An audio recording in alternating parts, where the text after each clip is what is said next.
Hi, this is Graham and welcome to my channel. Kung bago pa lang kayo sa channel na ito, don't forget to click subscribe for more lessons about basic English in Tagalog. So, ang pag-uusapan natin ngayon ay ang was at saka were. Ito yung past or nakaraan.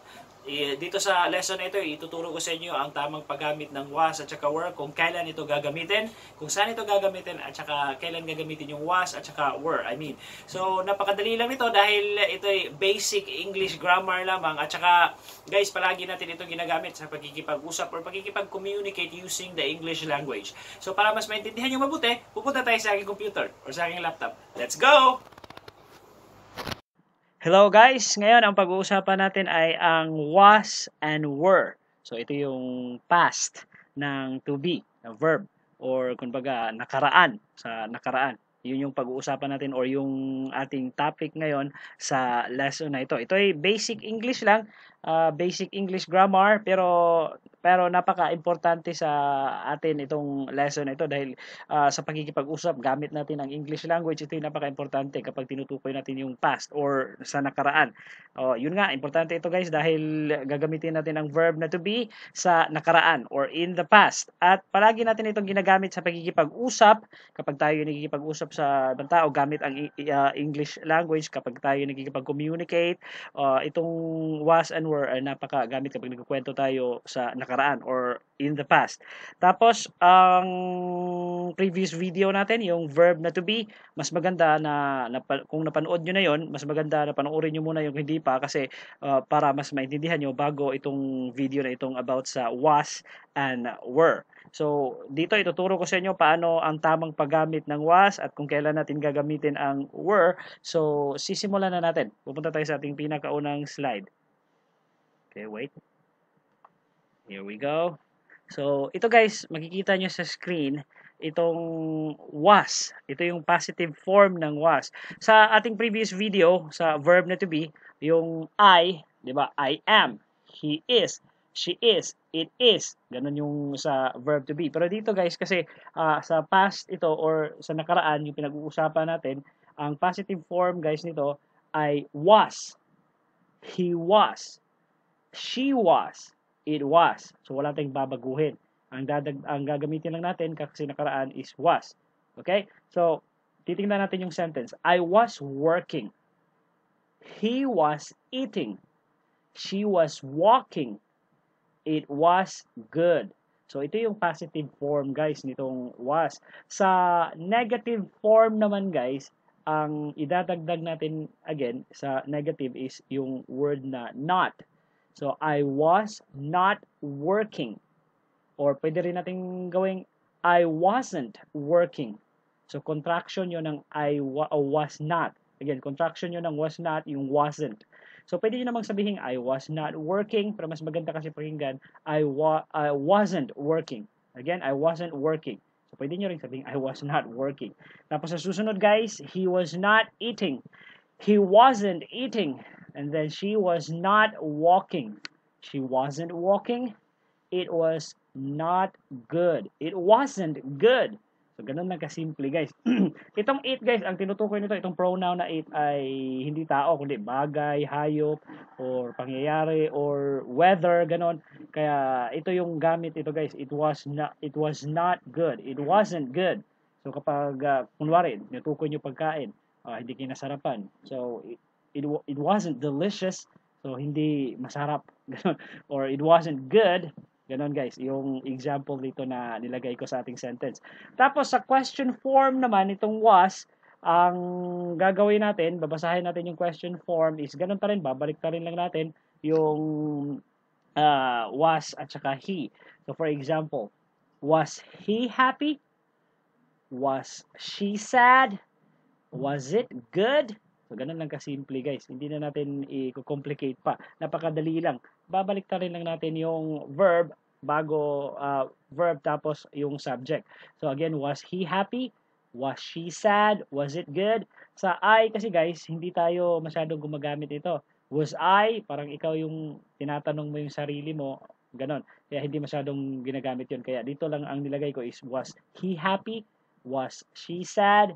Was it good? So, ganun lang guys, kasimple. So, ulitin natin, ito ang tamang paggamit ng was sa positive form. I was not working, he was not eating, she was walking, it was good. Tapos sa negative form naman guys, I was not working, I wasn't working, he was not eating, he wasn't eating, she was not walking, she wasn't walking, it was not good.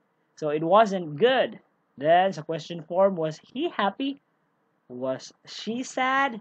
Was it good? So, yung question form is palaging tataas ang tono natin sa ating tone of voice kapag tayo nagtatanong or in a question form. At kapag sinusulat natin ito or kapag tayo nagsusulat, huwag natin kakalimutan ng lagyan ng question mark sa dulo ng question ng inyong sinusulat na question form or sentence na in a question form. Tapos, pupunta naman tayo sa next slide, yung were naman. Paano gamitin yung were? Ito, pupuntahan natin sa next slide. So guys, dito sa were, ito yung positive form ng were, yun pa rin, nakaraan. So again, we were happy. Ganun. We were happy. They were laughing. You were watching.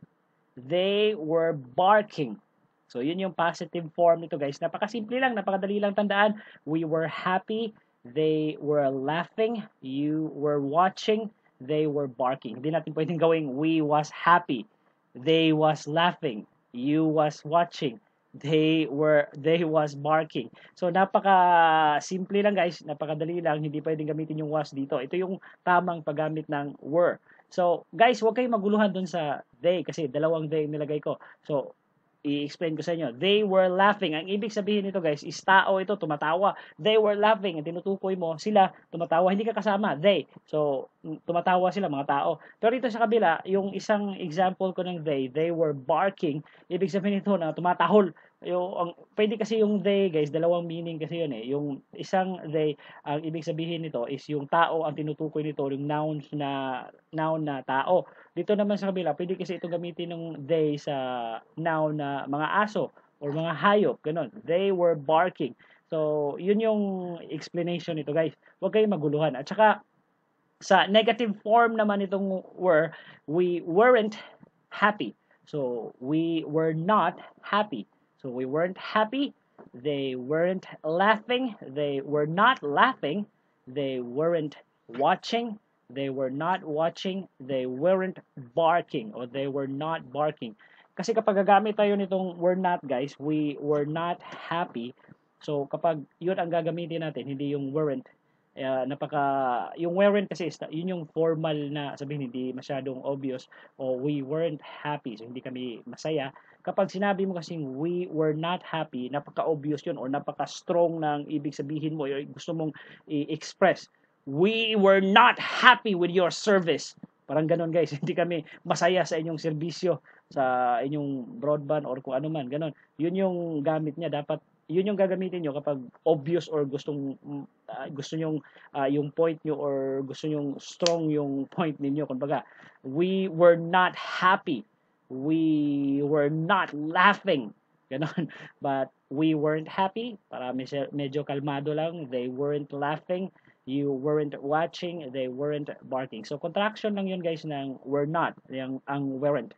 Okay? Tapos, ang question form naman guys nito sa were, ganun din kasimple. Unahin lang natin yung verb. Tapos, saka yung subject. So, were we happy?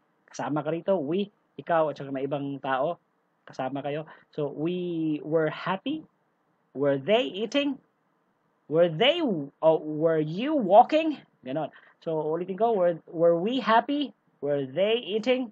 Were you walking? So, ganun lang kasimple guys. So, huwag kayong maguluhan doon sa dalawang they. Dahil ang tinutukoy nitong isa is sa they were laughing is about yung sa noun na mga tao na tumatawa. Tapos sa kabila naman yung isang they were barking. Ang tinutukoy nito yung noun is yung hayop or animals.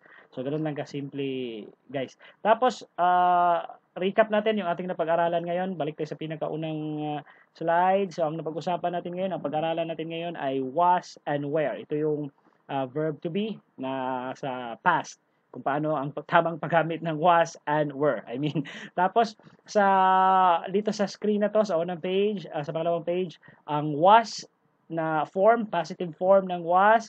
Paano paggamit? Saan ginagamit ang was? Sa I, he, she, at saka it. I was working. He was eating. She was walking. It was good. Sa negative form naman guys, I was not working or I wasn't working. He was not eating or he wasn't eating. She was not walking. She wasn't walking. At saka, it was not good. It wasn't good. So, ganun lang kasimple guys. Pwedeng gawin nyo yung I was not working, he was not eating, she was not walking, it was not good. Pwede nyo gawin yun. Pero mas maganda kapag yung contraction ang gagamitin natin. I was not or I wasn't working. He wasn't eating, she wasn't walking, or it wasn't good. Tapos yung question form, was he happy? Was it good? Was she sad? So, ganun lang kasimple guys. Tapos, yung tamang paggamit naman ng were. So, sa positive form, we were happy. They were laughing. You were watching. They were barking. Tapos, sa negative form, we weren't happy. We were not happy. They weren't laughing. They were not laughing. You weren't watching, or they were not watching. They weren't barking or they were not barking. Tapos yung question form, were we happy? Were they eating? Were you walking? So always natin tatandaan, kapag in a question form, uunahin natin yung verb bago yung subject. So mauuna yung verb, tapos susunod yung subject. Tapos yun po ang tamang paggamit ng were. Tapos sa we were, wag kayong mag-alala nito guys. Ang ibig sabihin nito guys, ikaw may kasama ka, kayo, ganon, kumbaga. So, for example, yung kanta ni Taylor Swift, we were both young when I first saw you. Parang ganon yung example nun. And then guys, I hope may natutunan kayo sa ating lesson ngayon, and don't forget to click subscribe for more lessons about basic English in Tagalog. I will see you again on my next video. Goodbye! If you have any questions or suggestion, comment nyo lang sa baba, and don't forget to click subscribe for more lessons about basic English in Tagalog. So see you in my next video. Goodbye!